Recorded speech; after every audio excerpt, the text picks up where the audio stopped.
দর্শক আসসালামু আলাইকুম। দেশে এবং প্রবাসে যারা আমার ভিডিও দেখতেছেন সবাইকে জানাই আমার সালাম এবং শুভেচ্ছা। জাপানে সমসাময়িক সময়ে একটা বিষয় নিয়ে খুব বেশি আলোচনা হচ্ছে। সেই বিষয়টা হচ্ছে জাপানে বর্তমানে পিআর অর্থাৎ পার্মানেন্ট রেসিডেন্সিয়ালশিপের জন্য আবেদন করতে হলে আপনাকে কম করে হলে জাপানে 10 বছর থাকতে হবে। যার মধ্যে 5 বছরের জন্য আপনার ভিসার মেয়াদ থাকতে হবে। অর্থাৎ আপনি সর্বশেষ যে ভিসাটা পেয়েছেন জাপানে বসবাস করার জন্য সেই ভিসার মেয়াদ আপনাকে কম করে হলে 5 বছর থাকতে হবে। তাহলেই আপনি জাপানের স্থায়ী বসবাসের জন্য আবেদন করতে পারবেন। এই অধ্যাদেশ জারি করা হবে 2027-এর 1 এপ্রিল থেকে। এখন বিষয় হচ্ছে তাহলে এখন আমাদের করণীয় কী? করণীয় হচ্ছে যারা এখন জাপানে আছেন বা জাপানে বসবাস করতেছেন, যাদের সুযোগ আছে জাপানের পিআরটাকে নিয়ে নেওয়ার জন্য, অর্থাৎ যাদের এখন পর্যন্ত ভিসার মেয়াদ 3 বছর আছে, বা যারা ভাবতেছেন যে হয়তো আরও পরে নেবেন, আরেকটু নিজেকে গুছিয়ে তারপরে আবেদন করবেন, তাদের জন্য এই সুযোগটা চলে যাচ্ছে। কারণ এর পরবর্তীতে 2027-এর 1 এপ্রিল থেকে আপনাকে স্থায়ী বসবাসের জন্য আবেদন করতে হলে কম করে 5 বছরের ভিসার মেয়াদ থাকতে হবে। এখন চলুন আমি আপনাদেরকে একটা আর্টিকেল পড়িয়ে শোনাই। আর্টিকেলটা জারি করা হয়েছে 2026-এর 24 ফেব্রুয়ারিতে। আর্টিকেলে উল্লেখ করা হয়েছে guidelines for permanent residence permission, অর্থাৎ যারা পার্মানেন্ট রেসিডেন্সিয়ালশিপ নেবেন তাদের জন্য একটা গাইডলাইন দিয়েছে। এই গাইডলাইনটা পাস হয়েছে 2026 সালের 24 ফেব্রুয়ারি। এখন এখানে দুইটা জিনিস না উল্লেখ করলেই নয় যে আসলে এই স্থায়ী নাগরিকত্ব আবেদন করতে পারবে কোন ভিসা ক্যাটাগরির লোকজন। এখানে একটা জিনিস উল্লেখ করেছেন, সেটা হচ্ছে 3 নাম্বার কলামে 2026 সালের 24 ফেব্রুয়ারি যে অধ্যাদেশ জারি হয়েছে, সেই অধ্যাদেশের 3 নাম্বার কলামে বলা হয়েছে নীতিগতভাবে আবেদনকারীকে সর্বনিম্ন 10 বছর জাপানে বসবাস করতে হবে। তবে এর মধ্যে কমপক্ষে 5 বছরের ওয়ার্ক ভিসা নিয়ে বসবাস করতে হবে। কিন্তু টেকনিক্যাল ইন্টার্ম অর্থাৎ টিআইটিপি এবং স্পেসিফিক স্কিল ওয়ার্কার নাম্বার 1 এই ভিসার বাইরে থাকবে। অর্থাৎ যারা টিআইটিপি ভিসাতে জাপানে আসবেন বা এসেছেন এবং যারা এসএসডব্লিউ 1, এসএসডব্লিউ 2 নিয়ে এখানে কোনো কিছু উল্লেখ করা হয়নি, এসএসডব্লিউ 1-এ থাকবেন, তারা এই আবেদনের যোগ্য প্রার্থী হিসেবে বিবেচিত হবেন না। এখন এখানে যে জিনিসটাকে আমাদের আইনগতভাবে শর্ত দিয়েছে, সেই 1 নম্বর শর্ত যেটা উল্লেখ করেছেন, সেই শর্তটা হচ্ছে এমন ভালো আচরণ থাকতে হবে, আইন মেনে চলতে হবে এবং একজন বাসিন্দা হিসেবে সামাজিক সমালোচনার বাইরে এমন জীবনযাপন করতে হবে। এটা 1 নম্বর শর্ত। 2 নম্বর শর্ত যেটা উল্লেখ করেছে, আমি আপনাকে পুরোটা বাংলাতে করে দেখাচ্ছি।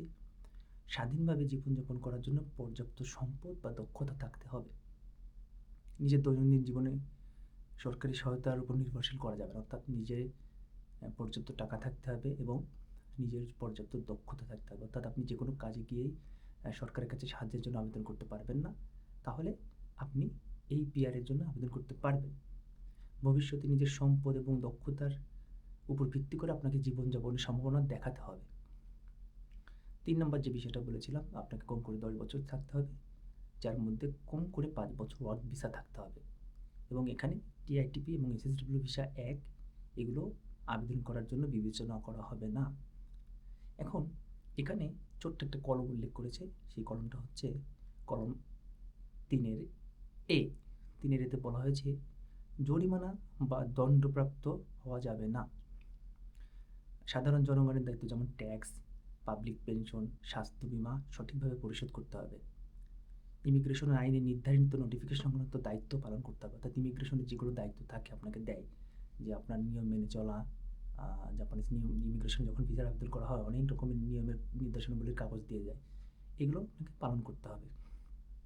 আবেদন করার সময় যদি ট্যাক্স পরিশোধ করা থাকে কিন্তু নির্ধারিত সময়ের মধ্যে যদি পরিশোধ না করা হয়, তা সাধারণত নেতিবাচক হিসেবে মূল্যায়ন করা হবে।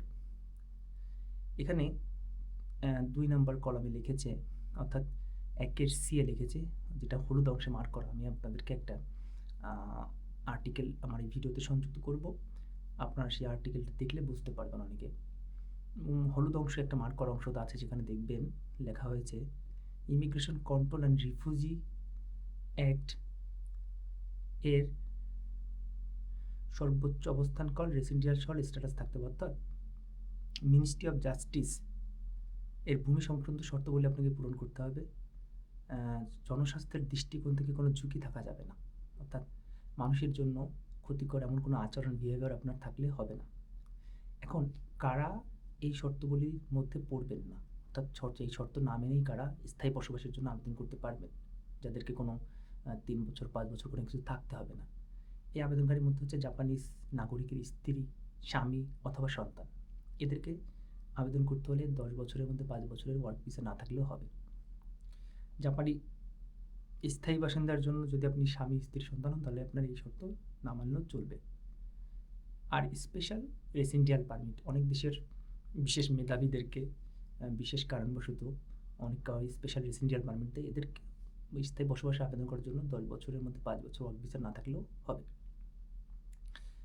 এর মধ্যে আরেকটা জিনিস উল্লেখ করেছে, স্বীকৃত শরণার্থী, অর্থাৎ যারা বিভিন্ন দেশের দুর্যোগ বা যুদ্ধ বিধ্বস্ত দেশ থেকে এসেছেন, তাদের এই আবেদন করার ক্ষেত্রে শর্ত না মানলেও হবে। এবং তৃতীয় দেশে পুনর্বাসিত শরণার্থী, অর্থাৎ তৃতীয় দেশ থেকে পুনর্বাসিত হয়ে যারা জাপানে এসেছেন, তাদের ক্ষেত্রে এই শর্ত নাও হতে পারে। এখন গুরুত্বপূর্ণ বিষয় যেটা আপনাকে মানতে হবে, সেটা লেখা আছে এখানে, longest period of stay stimulated, অর্থাৎ আপনার যে ভিসা ক্যাটাগরিতে সর্বোচ্চ মেয়াদ, সেই মেয়াদে থাকতে হবে। এক্ষেত্রে জাপানে মূলত ভিসা হয় 3 ধরনের, একটা হচ্ছে 1 বছরের ভিসা, একটা 3 বছর এবং একটা 5 বছর, অর্থাৎ সর্বোচ্চ স্টিমুলেটেড মেয়াদ, অর্থাৎ সর্বোচ্চ 5 বছরের যে ভিসা, সেই ভিসা থাকলেই আপনি 2027 সালের 1 এপ্রিল থেকে আপনি স্থায়ী বসবাসের জন্য আবেদন করতে পারবেন। তাহলে এখানে আমাদের জন্য সুযোগ কী? সুযোগ হচ্ছে এখন 2026 সাল চলতেছে, 26 সাল থেকে এখন এপ্রিল মাসও হয়নি, 2026 সালের এখন মার্চ মাস, পরবর্তী একটা বছর আমাদের কাছে সুযোগ আছে। আপনি যদি এই নতুন ইমিগ্রেশন অধ্যাদেশ বাস্তবায়নের আগেই আবেদন করেন, সেটা আপনি 1 সপ্তাহ আগেও যদি আবেদন করেন, তাহলে আপনার কাছে সুযোগ আছে আপনার 3 বছরের অথবা 1 বছরের যে। তাহলে মূল বিষয় হচ্ছে, তাহলে আবেদন কারা করতে পারবে এবং কারা করতে পারবে না। এখানে আপনাকে যদি আমি এই মূল আলোচনাটা আপনাকে সংক্ষিপ্ত আকারে তুলে ধরি, তাহলে আলোচনার মূল গুরুত্বপূর্ণ যে বিষয়টা হচ্ছে যে এটার থেকে আপনি আসলে কী করবেন। এখন প্রশ্ন হলে 3 বছরের ভিসা থাকলে কি আবেদন করা যাবে না? 3 বছরের ভিসা থাকলে এখানে যেটা অধ্যাদেশে বলা হয়েছে, আপনার যদি 5 বছরের ভিসা টাইপ 5 বছর দেওয়া হয়, তবে আপনি যদি 3 বছর নিয়ে আবেদন করেন, তবে ইমিগ্রেশন সেটা নেতিবাচকভাবে মূল্যায়ন করবে। অর্থাৎ 3 বছরের ভিসা নিয়ে যদি আপনি আবেদন করেন, সেক্ষেত্রে ইমিগ্রেশন আপনার আগে আপনি জাপানে কতদিন ধরে আছেন, আপনার সেখানে ট্যাক্স আপনি সব কিছু দিয়েছেন কিনা, আপনার সব কিছু ঠিক ছিল কিনা, আপনি নিয়ম মেনেছেন কিনা, আপনি নিয়ম বহির্ভূত কোনো কাজ করেছেন কিনা, এটা নেতিবাচকভাবে বিবেচনা করে আপনাকে দিতে পারে। তবে শর্ত হচ্ছে এটা 5 বছর থাকতে হবে। কারা ঝুঁকিতে পড়বেন? যারা বারবার 1 বছর করে ভিসা পান, প্রত্যেক বছর 1 বছর করে ভিসা পান, যারা 3 বছরের ভিসা আছেন কিন্তু 5 বছরের যোগ্য, যারা 2027 সাল বা তারপরে পিআর আবেদন করবেন। এখানে সবচেয়ে বেশি ঝুঁকিতে আছেন যাদের এখন 3 বছর ভিসা আছে ওয়ার্ক পারমিটে, তারা আবেদন করতে পারবেন। তারা যদি এখন আবেদন না করেন, তাহলে 3 বছর পরে যদি আগামী বছরে 2000 এপ্রিলের পরে আপনি ভিসা আবার 3 বছরে পান, তাক্ষেত্রে আপনি নাও পেতে পারেন। অর্থাৎ কেন আপনি এই বছর 3 বছর পেয়েছেন, পরের বছর আপনাকে 5 বছরের ভিসা পেতে হবে, তাহলে আপনি আবেদন করতে পারবেন। এখন সবচেয়ে উল্লেখযোগ্য বিষয় যেটা, জাপানে পিআর দেওয়া হয় মূলত immigration control and refugee act 22-2 article অনুসারে। অর্থাৎ মিনিস্ট্রি অফ জাস্টিস হচ্ছে গিয়ে ভিসাটা মানে পিআরটা দেয়। পিআর সঙ্গে ইমিগ্রেশনের খুব একটা সম্পর্ক আছে বলে বলা যাবে না। ইমিগ্রেশন তথ্যগুলোকে মিনিস্ট্রি অফ জাস্টিসে উত্থাপন করে, সেখান থেকে পিআরটা হয়। এটা হচ্ছে মিনিস্ট্রি অফ জাস্টিসের আর্টিকেল 22-2 অনুসারে। এখন তাহলে করবেন কি? আপনাকে ট্যাক্স এবং পেনশন একদিনও দেরিতে করে দেওয়া যাবে না। স্থায়ী এবং স্থিতিশীল চাকরি রাখুন। আপনাদের জন্য আমার পক্ষ থেকে একটা পরামর্শ হচ্ছে, জাপানে যারা আছেন অনেক বড় ভাইয়ের পরামর্শে নিজের অনেক বুদ্ধি আছে, কারণ আপনারা বারবার কোম্পানি পরিবর্তন করেন এবং কোম্পানি পরিবর্তন করার পরে আপনি প্রত্যেক বছর 1 বছর করে ভিসা পান। আপনার বেতন একটু কম হলেও আপনি সিদ্ধান্ত নেবেন কোম্পানি পরিবর্তন না করার জন্য। জাপানে মিনিস্ট্রি অফ জাস্টিস তারা মনে করেন যে লোকটা একই কোম্পানিতে দীর্ঘদিন ধরে কাজ করেছে, জাপানে সব নিয়ম মেনেছে, ট্যাক্স পরিশোধ করেছে, অবসর ভাতা দিয়েছেন, স্বাস্থ্য বিমা দিয়েছেন, তার মধ্যে জাপানে থাকার প্রবণতা আছেন এবং তাকে তারা খুব সহজে পিআর দিয়ে দেয়, সুতরাং চাকরি পরিবর্তন না করার জন্য। এবং ইমিগ্রেশন অফিসিয়ালের সব ধরনের আপডেট পেতে চেষ্টা করবেন এবং আপনি যখন এর পরবর্তীতে আবেদন করবেন তখন কোম্পানি এবং আপনার ইমিগ্রেশনের সঙ্গে ইমিগ্রেশনের যে লয়ার আছেন তার মাধ্যমে আপনি পরবর্তীতে 5 বছরের ভিসার জন্য আবেদন করবেন এবং 5 বছরের ভিসাটা নেওয়ার জন্য চেষ্টা করবেন যেন আপনি এই ধরনের জটিলতা এড়াতে পারেন।